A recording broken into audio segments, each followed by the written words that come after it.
और देखिए पिछले 12 घंटे के अंदर ईरान, अमेरिका, इजराइल और गाजा से संबंधित जितने सारे अपडेट्स हैं वो मैं आपको बताऊंगा। देखिए एक सवाल बार बार मुझसे पूछा जा रहा है कि गजा को लेकर जो हमास और इजराइल के बीच में जो डील की खबरें हैं, डिसआर्मामेंट की खबरें हैं, इसकी हकीकत क्या है और इसके बारे में आप क्या सोचते हैं और ईरान की इसमें क्या भूमिका होगी। देखिए इस वीडियो में मैं क्या समझ पा रहा हूं इस पूरी डील को लेकर, हम इसकी चर्चा करेंगे और एक बहुत बड़ी खबर भी आपको बताएंगे।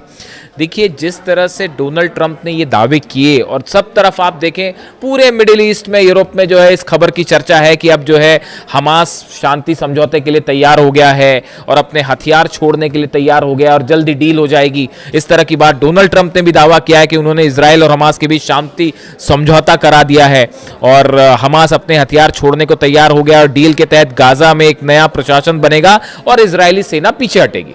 इस तरह की सब खबरें आपने देख ली, पिछले 24 घंटे से चल रही हैं। हालांकि मैं ये भी बताऊं आपको, इन खबरों की चर्चा इसलिए है क्योंकि ईरान ने वो मार मारी जॉर्डन में, बहरीन में, कुवैत में, सऊदी में कि अचानक से गाजा डील करना पड़ गया। वो एक अलग बात है। लेकिन अब देखिए जो खबर आ रही है उसके मुताबिक ईरान की एंट्री हो गई है गाजा में। बिल्कुल ठीक सुन रहे हैं आप, ईरान के इस पूरे अप्रोच जो है गजा को लेकर और हमास को लेकर ईरान की तरफ से बड़ी वार्निंग्स दी गई है, हमास को चेतावनी दी गई है और बल्कि सोर्सेस तो ये भी बता रहे हैं कि ईरान ने हमास को कह दिया है कि ट्रंप के साथ कोई डील मत करिए, हमास की इजराइल के साथ डील समझौता नहीं होना चाहिए। ईरान इस समझौते के पक्ष में नहीं है। तमाम अखबारों ने इस तरह से जो है इनपुट देने शुरू कर दिए हैं। अब सवाल ये है, देखिए इसको लेकर जो तमाम खबरें हैं उसको लेकर क्या चर्चाएं हैं, हम एक बार उस पर नजर डालें। ट्रंप के मुताबिक उनके बोर्ड ऑफ पीस की मध्यस्थता में हमास और गाजा के सशस्त्र संगठनों के डिसआर्मामेंट पर समझौता हुआ है। योजना यह है कि जैसे जैसे हमास हथियार छोड़ेगा वैसे वैसे इजरायली सेना गाजा से पीछे हटेगी और वहां एक नया फिलिस्तीनी प्रशासन जिम्मेदारी संभालेगा।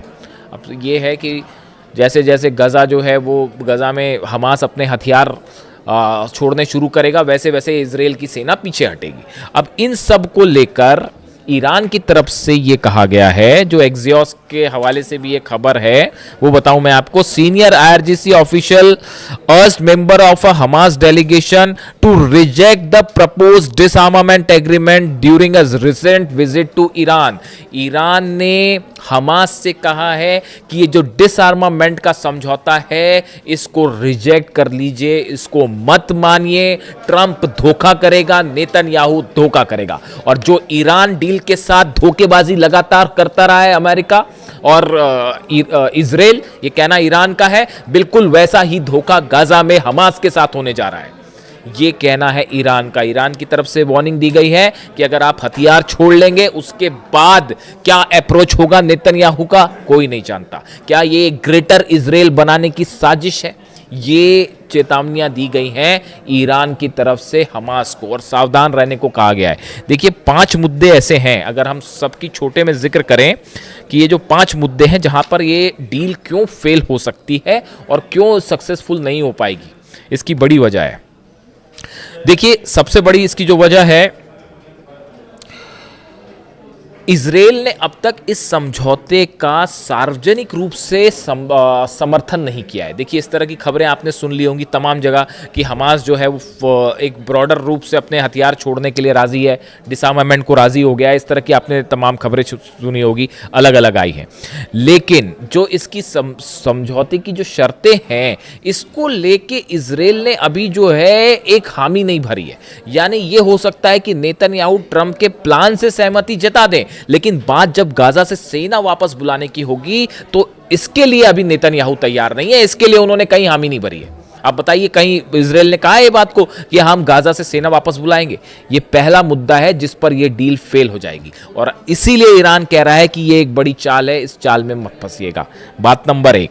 बात नंबर 2, हमास के बड़े हथियार जो हैं वो लिस्ट में शामिल ही नहीं है। शुरुआती चरण में सिर्फ नई प्रशासनिक व्यवस्था यानी पुलिस से जुड़े लोगों के हथियार सौंपे जाने की बात कही गई है। रॉकेट, एंटी टैंक मिसाइलें, भारी हथियार और हमास की सुरंगों में मौजूद हथियारों की बात अगले चरण में होगी और इन सभी को पूरी तरह से खत्म करने में 200 से 350 दिन का समय लग सकता है। यानी सबसे कठिन हिस्सा अभी शुरू भी नहीं हुआ है। यानी इसमें जो बात है हथियार रखने वाली, उसमें जो छोटे हथियार हैं उसको पहले दौर में रखने की बात है और अगले जो है 250 से 350 दिन तक, साल भर जो है वो हमास के हथियार, भारी हथियार जो हैं, रॉकेट्स हैं, मिसाइल लॉन्चर्स हैं, ये सब चीज़ें कैसे सरेंडर होगी, क्या सरेंडर होगी, ये दूसरे दौर में बात होगी। यानी डील का हिस्सा क्लियर नहीं है, वैसे ही जैसे ईरान के साथ, इसीलिए ईरान के साथ डील नहीं हो रही थी। तो वो दूसरा हिस्सा जो है, इसका दूसरा पार्ट जो है, कंडीशन जो दूसरी है वो अभी तक क्लियर नहीं है। ये दूसरा मुद्दा हो गया क्योंकि क्यों ईरान कह रहा है डील फेल हो जाएगी।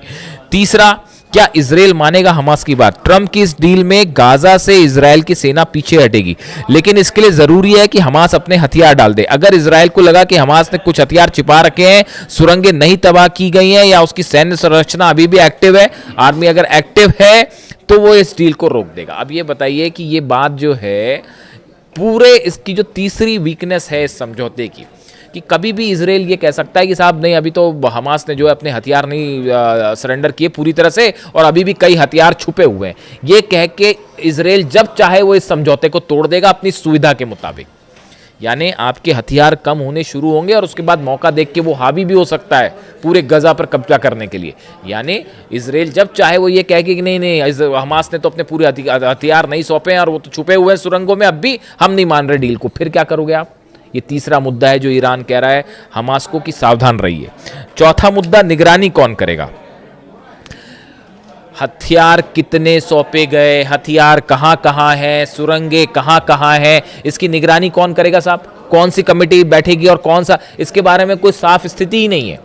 आप गजा में जाके कैसे इस बात को तय करोगे कि कहां कहां सुरंगें हैं, हमास के पास कितने हथियार हैं, क्या उन्होंने सब हथियारों की जानकारी दी? इसकी निगरानी कौन करेगा? ये कौन बताएगा? और इसके बारे में फैसला कौन करेगा? नेतन्याहू करेंगे या हमास अपनी तरफ से कहेगा और मान जाएंगे, या यूनाइटेड नेशंस आएगा, या कोई बोर्ड कमेटी आएगी तो उसके सदस्य अंदर जाए? ये बिल्कुल वैसा ही है जैसे आप कह रहे हो कि साहब ईरान के पास यूरेनियम है, आप कैसा पता लगाओगे कि 450 किलो यूरेनियम है कि जो है वो 1000 किलो यूरेनियम है, और वो कहां पर है? पिकेक्स माउंटेन के नीचे है, बुशर में है कि वो जो है नतांज में है? कैसे पता चलेगा? ये बिल्कुल वैसी स्थिति है जैसे ईरान की डील, जो कि इसीलिए मैं आपको पहले दिन से कह रहा था ईरान अमेरिका के बीच कोई डील विल नहीं हो सकती, फाड़ के फेंक दीजिए इस एमओयू को। बिना सिर पैर का एमओयू था, इससे अच्छा एमओयू तो हमारे हिंदुस्तान की यूनिवर्सिटी के बच्चे बनाते हैं, इससे अच्छा एमओयू। समझ रहे हैं आप? तो ये जो है बिल्कुल वैसी तरह ये जो हमास वाली डील, ये एक हवाई मामला है जो कल से इसीलिए सामने लाया गया क्योंकि आप जो है जॉर्डन में पिट रहे थे, बहरीन में पिट रहे थे और कुवैत में पिट रहे थे और इजिप्ट पे बड़े हमला हो गए थे। तो डोनाल्ड ट्रंप, ईरान के दावे हैं कि बड़ा नुकसान पहुंचा दिया अमेरिकी सेना को, तो फोकस अचानक से ये हो गया था और हो गया था, उसको ध्यान हटाने के लिए मामला अचानक से जो है वो गजा और डील शुरू हो गया मामला। तो अब चौथा जो मामला पेच है इसमें कि निगरानी कौन करेगा? कौन सी एजेंसी बताएगी कि हाँ हमास के पास इतने हथियार हैं? कोई नहीं बता सकता। जैसे ये कोई नहीं बता सकता कि ईरान के पास कितना यूरेनियम है, कहां कहां यूरेनियम है। 450 किलो यूरेनियम, अब कैसे पता जी 450 किलो यूरेनियम है? मैं कह रहा हूं 1000 किलो यूरेनियम है, तो वो क्या कहां छुपा है, नहीं छुपा है? कल को आप कहोगे आपने बताई नहीं जगह, फिर क्या होगा? पांचवा मुद्दा देखिए,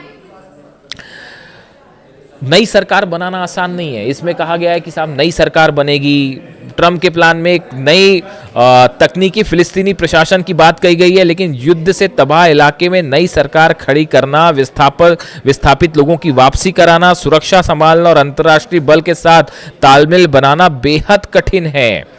देखिए हमास जो है अनौपचारिक प्रभाव वहाँ बनाए हुए है, ऐसे में वहाँ पर एक नई सरकार बनाना, ये इसमें कोई इंटरनेशनल फोर्स आके वहाँ पर कोई बॉडी बना दे, कोई बाहर की शक्तियाँ आके गाजा में एडमिनिस्ट्रेशन को कंट्रोल कर ले, उनकी मंशा कौन तय करेगा? उसमें जो है कहीं किसी तरह से फिर से उसको कब्जाने की कोशिश तो नहीं हो रही गजा को? ये ऐसे तमाम सवाल है, कैसे उस पर भरोसा किया जाएगा? गजा के लोग कैसे भरोसा करेंगे? ये वो तमाम बातें हैं, ये पांचवी वीकनेस है। कि वहाँ पे नई एडमिनिस्ट्रेटिव गवर्नमेंट कैसे बनेगी, बॉडी कैसे बनेगी, इसको लेकर कुछ साफ ही नहीं है मामला। ये 5 मुद्दे हैं जिसमें ऐसा लगता है कि ये डील ज़्यादा अगर सफल नहीं हो पाएगी पहली तौर पे, दूसरी बात अगर चलती भी है ज़्यादा तो टिक नहीं पाएगी, और इसमें जो है अपनी सुविधा के मुताबिक जब नेतन्याहू चाहेगा वो इस डील को तोड़ देगा। लेबनान पर लगातार हमले हो रहे हैं, कल इस डील की पूरी चर्चा होती रही सब जगह। आप देखिए पूरे अरब देशों के अखबार उठा के देखिए, सब जगह यही चर्चा, अमेरिका में, यूरोप में, कि हमास की डील, हमास की डील, हमास तैयार, हमास तैयार, ये चर्चा चल रही है। और दूसरी तरफ जो है वो 4 फिलिस्तीनी बच्चों पर हमले हो रहे हैं, 11 लोगों पर हमले हुए, 4 बच्चे शामिल हैं, फिलिस्तीन पे ही हमले हुए इजराइल के। फिर काय की डील? लेबनान में आप देखिए, जैसे ही नेतन्याहू ट्रंप से मिले हैं उसके बाद लेबनान में, दक्षिणी लेबनान में जबरदस्त हमले शुरू कर दिए इजराइल ने। क्या मतलब इस बात का? ईरान बार बार कह रहा है कि लेबनान पर जब तक हमला नहीं होगा हम कोई बात नहीं करेंगे।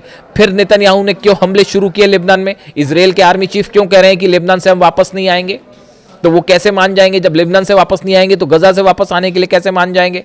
बड़ी साधारण सी बात है साहब। देखिए, अली खामेनी साहब का यही विजन था, यही उनका विजन था, इसीलिए वो जानते थे कि अमेरिका के साथ कोई डील करने का मतलब नहीं है। और यही अहमद वाहिदी साहब समझा रहे हैं, यही मुस्तफा खामेनी जो हार्ड लाइनर्स हैं ईरान के, वो यही मान के चलते हैं, जो रास्ता अली खामेनी साहब ने दिखाया कि भैया इनकी नीयत पर विश्वास ही नहीं किया जा सकता। यही बात अली खामेनी साहब कहते थे, इसलिए उन्होंने डील वील के चक्कर में पड़े नहीं, और इसीलिए वो 30 साल तक वहां पर उन्होंने शासन भी किया। आप क्या सोच रहे हैं, ये क्या कोशिश हो रही है? जो सऊदी, ये 14 देशों की सेना बनाने की बातें चल रही हैं, ये क्या कोशिश है?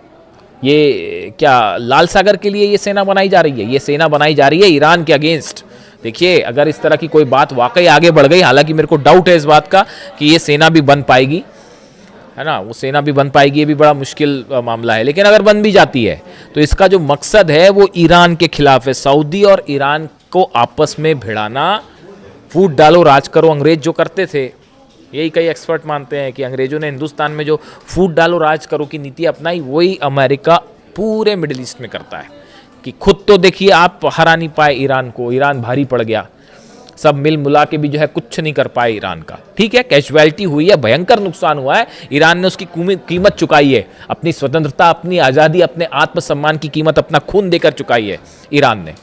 अली खामेनी साहब ने शहीद होना पसंद था, उनको झुकना पसंद नहीं था।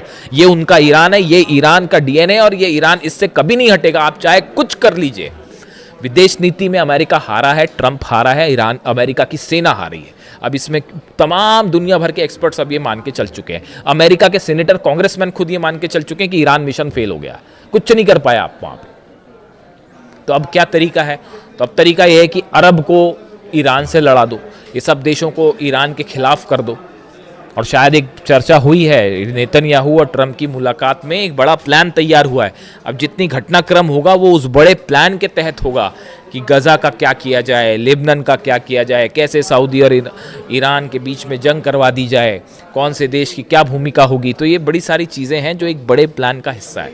और इसीलिए ईरान ये कह रहा है हमास से, उसने ऑलरेडी हमास को ये सब चीज़ें बता दी हैं कि भाई देखिए ऐसा है, ये डील के को लेकर सावधान रहना, जो भी आप फैसला करें वो करिए, लेकिन इस बात के लिए तैयार रहे कि कभी भी आपको धोखा मिल सकता है। और इसीलिए हमास भी अपने भारी हथियारों को लेकर, वो क्रम में, स्टेज में चीज़ है, ऐसा नहीं कि एकदम से हथियार हम रख देंगे तो पहले पुलिस लेवल वाले हथियार छोड़े जाएंगे, फिर भारी हथियार, पहले भारी हथियार क्या छोड़े जाएंगे, हैं कहाँ, पहले इसका तो पता चल जाए साहब, कितनी टनल्स हैं, कितने हथियार हैं, कुछ पता है? नहीं पता। तो इसीलिए ईरान कह रहा है हमास से कि डोनाल्ड ट्रंप पर और नेतन्याहू पर विश्वास करने की ज़रूरत नहीं है। ऐसी खबरें तमाम जगह से अपडेट है। चूँकि मुझसे बार बार इस बात को लेकर सवाल हो रहे थे, गजा में देखिए लगातार हमले अभी भी जारी हैं, और वहाँ पर जो हालात हैं, छोटे छोटे बच्चे हैं वहाँ पर जिनके पास स्कूल तो बड़ी दूर की बात हो गई, खाने के लिए खाना नहीं है, पीने के लिए साफ़ पानी नहीं है। तो ये बहुत बड़ा जो है अत्याचार है ये। और ऐसे हालात में हर कोई ये चाहता है कि गजा में शांति हो, वहाँ के बच्चों का भविष्य सुरक्षित किया जाए। अली खामेनी साहब भी यही चाहते थे, हर कोई यही चाहेगा, समझदार व्यक्ति, हर समझदार व्यक्ति यही चाहेगा। लेकिन अगर डील के नाम पर धोखा होगा पीछे, तो ये बातें सामने रखनी भी ज़रूरी है। मुझसे चूंकि सवाल हुए थे तो इसलिए अपनी बात यहाँ रखना ज़रूरी था। वीडियो कैसा लगा कमेंट करके ज़रूर बताइए। Thank you so much.